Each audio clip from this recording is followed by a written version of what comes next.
지방선거가 끝나고 연일 뉴스를 장식했던 건 압승의 국민의힘이 아니라 완패의 더불어민주당이었습니다.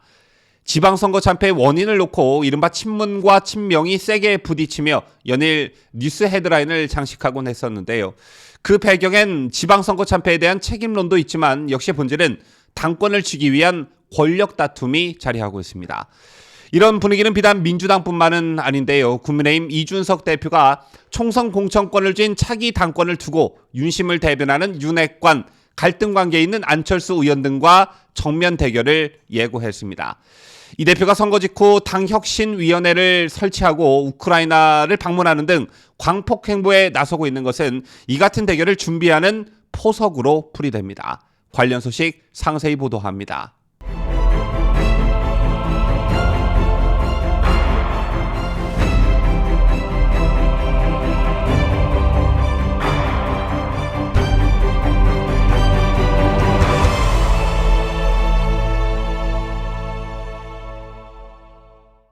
시청자 여러분 안녕하십니까? 뉴스데일리 베스트 시작합니다. 오늘은 현충일입니다. 그런데 공교롭게도 북한이 현충일을 하루 앞두고 8발의 탄도미사일을 무더기로 쐈습니다. 전술핵 탑재가 가능한 단거리 미사일이라고 하니 우리나라에 대한 위협이 분명하죠. 이러한 소식에 지난 정권 5년 내내 굴종으로 일관한 결과 감당 못할 사태를 맞게 됐다는 무력감과 함께 분통을 터뜨리는 국민들 많으셨을 겁니다. 여러분 기억하실 테지만 작년 현충일 대통령 추도사에서는 6.25와 북한이라는 단어가 실종됐습니다. 또 6.25 전쟁 70주년이던 재작년엔 국가보훈처가 전쟁을 일으킨 나라가 남한이냐 북한이냐 이렇게 묻는 어이없는 설문조사를 돌리기도 했습니다. 그리고 끝없는 눈치 보기는 천안함 연평도 희생자들을 그야말로 투명인간으로 만들어버렸고요. 문재인 청와대는 천안함 폭침 주범 김영철을 국빈급으로 환대하고 현충일 추념식 참석자 명단에서 천안함 연평도 유족을 제외하기도 했습니다. 어디 이뿐입니까? 임기 말에는 천안함 막말을 한 인사를 독립기념관 감사로 지명하는 일까지 벌어졌죠. 때문에 새롭게 출범한 윤석열 정부에 대한 기대감이 클 수밖에 없는 것인데 다행히도 윤석열 정부 들어 변화가 감지되고 있습니다. 처음으로 대통령 취임식에 국군포로 출신 탈북자 3명이 참석했고요. 군대의 병사 정신 교육 자료에 북한군과 북한 정권은 우리의 적이라는 표현을 다시 담았습니다. 또 북한군에 의해 살해된 서해 공무원에 대한 명예회복도 약속했죠. 이 밖에도 문재인 정부 땐 미상의 발사체라고 표현되던 게 윤 정부선 더 이상 발사체라고 표현하지 않고 북한 미사일 도발이라는 표현이 등장하기 시작했습니다. 종속과 눈치 보기의 결과는 미사일과 핵이라는 사실을 문재인 정부 5년은 너무도 또렷이 보여주었습니다. 북한의 미사일과 핵은 그 존재 자체만으로도 우리 국민의 생명과 재산을 위협하는 것이라는 측면에서 봤을 때 문 정권은 국민의 생명과 재산을 볼모로 평화쇼를 벌여왔습니다. 부디 이런 비정상이 윤석열 정부 들어 바로 잡히길 현충일을 맞은 오늘 여러분과 함께 기대해 봅니다. 그럼 저희가 준비한 뉴스 본격적으로 시작해 보겠습니다.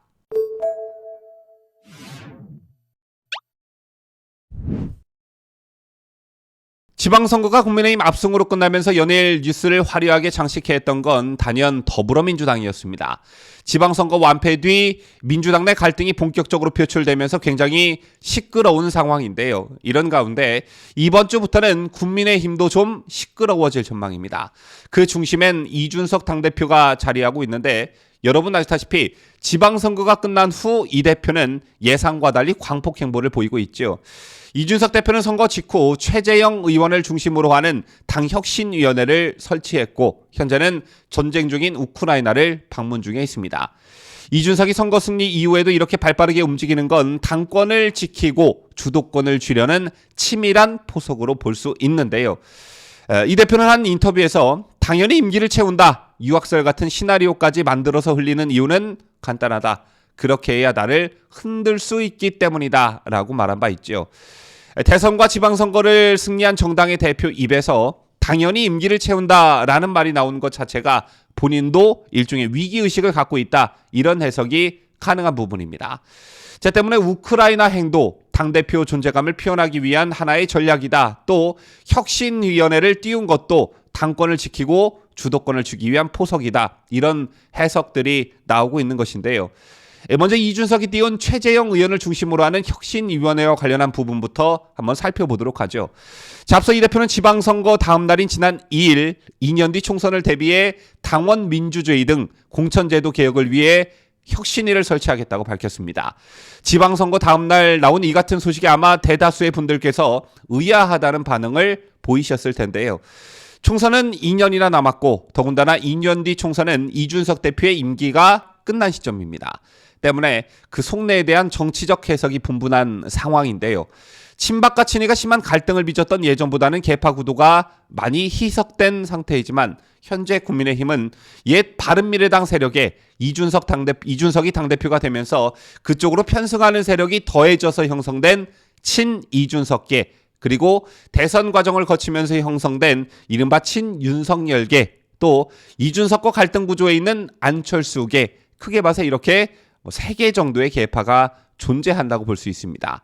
제처럼 친이와 친박이라는 계파 구도가 없어질 수 있었던 결정적 계기는 초선의원의 비율이 50명이 훌쩍 넘으면서 절반이 넘는 비율을 차지하고 있기 때문인데요. 다음 총선에 재도전이 확실시되는 초선의원들의 공천을 받기 위한 셈법과 당내 다수 세력을 확보하려는 중진 의원들의 움직임이 맞물리면서 본격적인 주도권 대결이 시작되고 있다. 이렇게 배경적인 이유를 설명할 수 있습니다. 결국 당내 지분을 갖기 위한 치열한 눈치 싸움에 들어갔다. 이렇게 볼 수 있는데 더 쉽게 말해 공천 등 과정에서 곳곳에 자기 사람 내지는 인연을 만들어가는 과정이다. 이렇게 설명해 드리면 여러분께서도 이해가 빠르실 겁니다. 이준석이 띄운 혁신위가 원내 사안이나 원내 당협위원회 등 조직 개편, 그리고 특히 공천과 관련된 권위를 갖게 된다면 2년 뒤 총선에서 이를 주도한 이준석 대표의 힘이 막강해질 수밖에 없는 것이겠죠. 여기에 이번 국회의원 선거에서 당선돼 원내에 진입한 안철수 의원을 필두로 하는 세력과 이른바 친윤계 인사들의 본격적인 견제가 시작되면 이들 당내 권력과의 경쟁은 2년 뒤 총선 공천권을 쥔 당대표 선거와 연결될 수밖에 없고요. 이제 점점 그 서막이 열리기 시작했다. 이렇게 봐도 무방할 듯합니다. 자, 그런데 여기에 돌발 변수가 하나 있죠. 바로 이준석 대표와 관련한 성상납 의혹이 바로 그것입니다. 현재 이 건은 당 윤리위원회에 회부되어 있는데요. 이달 말쯤 결론이 나올 예정이라고 하죠.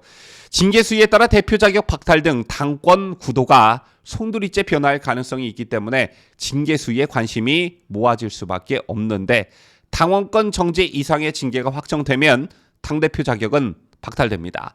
자, 반대로 경고에 그치거나 아무런 징계가 내려지지 않는 경우에도 전통적 국민의힘 지지층 또는 윤석열 대통령 지지층들의 반발이 예상되기 때문에 그 후폭풍이 만만치 않을 전망인데요. 자, 만약 당원권 정지 이상의 징계가 확정돼 당대표 자격이 박탈이 되면 대표를 다시 뽑는 전당대회가 열리게 되는데요. 만약 올해 안에 새로 대표를 선출하면 이준석 대표의 자녀 임기까지만 대표를 맡게 돼 2024년 총선 공천권은 행사할 수 없게 됩니다. 때문에 일각에서는 전당대회를 좀 미루자는 주장도 나오고 있습니다만 어쨌든 이준석 대표에 대한 징계 수위가 결정되는 이달 말을 전후해 국민의힘도 주도권 다툼으로 좀 시끄러울 전망입니다. 자, 이런 징후는 벌써부터 나타나기 시작했는데 오늘 국민의힘 중진인 정진석 의원이 이준석 대표를 공개 저격하는 일이 있었죠. 정 의원은 먼저 이 대표의 우크라이나 행을 문제 삼았는데요. 정 의원은 주변 분들이 제게 조심스럽게 묻는다. 이준석 대표가 우크라이나에는 도대체 왜 간 겁니까? 좀 뜬금없지 않습니까? 라고 말했다고 밝혔는데요. 정 의원은 이 대표가 우크라이나를 가는 사정을 알아봤다면서 정부와 청와대의 외교안보 핵심 관계자들은 대부분 난색이었다고 한다. 보름 전쯤 이 대표가 우크라이나 행을 고집해서 하는 수 없이 외교부가 우크라이나 여당 대표의 초청장을 받아준 모양이라고 폭로했습니다. 자, 이어 정부가 내심 탐탁지 않아 하는 외교 분야 일이라면 적어도 여당 정치인은 그 결정에 신중해야 한다며 이준석 대표의 우크라이나 방문이 자기 정치 그 이상도 그 이하도 아니라면 보통 문제가 아니다라고 비판했습니다. 그러면서 정 의원은 이 대표가 지선 이후 추진했던 혁신위 설치, 2024년 총선 공천현명, 우크라이나 방문 등을 나열한 뒤 혁신개혁 변화도 물론 중요하겠다. 하지만 굳이 우선순위를 따진다면 윤석열 정부의 보탬이 되는 여당의 역할을 먼저 고민해야 하지 않느냐면서 차분하게 우리 당의 현재와 미래를 토론하는 연찬회부터 개최하는 게 순서라고 말했습니다. 지금 이 시점에서 이른바 윤석열계로 분류되는 정진석 의원이 왜 이준석 대표를 공개 저격하고 나섰을까요? 원래 이 두 사람 사이가 그렇게 좋지는 않죠. 정 의원과 이 대표는 대선 경선 과정에서 갈등을 한바탕 벌인 바 있는데요. 지난해 8월 대선 경선 과정에서 정 의원이 당시 대선 후보였던 윤 대통령을 돌고래에 비유하자 이 대표는 정 의원 등을 돌고래 팀이라고 규정한 뒤 저는 우리 후보들 곁에 권력욕을 부추기는 하이에나가 아니라 밝고 긍정적인 멧돼지와 미어캣이 있었으면 좋겠다고 비판한 바 있습니다. 이런 배경에서 정 의원의 이준석 공개 저격은 당권 도전을 앞둔 전략적 포석으로도 해석이 되고 있는데요. 앞서 보도해드린 정 의원의 글을 가만히 보면 이 대표를 저격하면서 윤 대통령 국정 지지라는 사실상의 슬로건을 내세웠죠. 즉 윤 대통령 측근이란 색채를 내세워 대선 기간 내내 윤석열 당시 후보에게 반기를 들었던 이준석과 차별화하고 당권에서 유리한 고지를 차지하겠다는 전략으로 해석이 되고 있습니다. 저는 지난 대선 과정부터 현재까지 줄곧 이준석이 나경원을 제끼고 당대표에 선출된 전당대회부터 이준석을 꾸준히 반대해왔습니다. 지금도 그 생각엔 변함이 없는데요.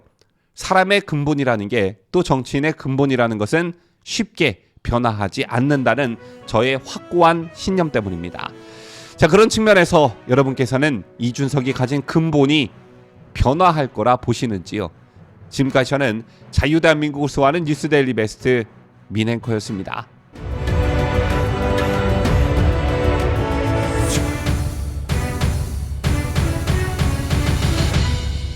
함께해요. 뉴스데일리 베스트.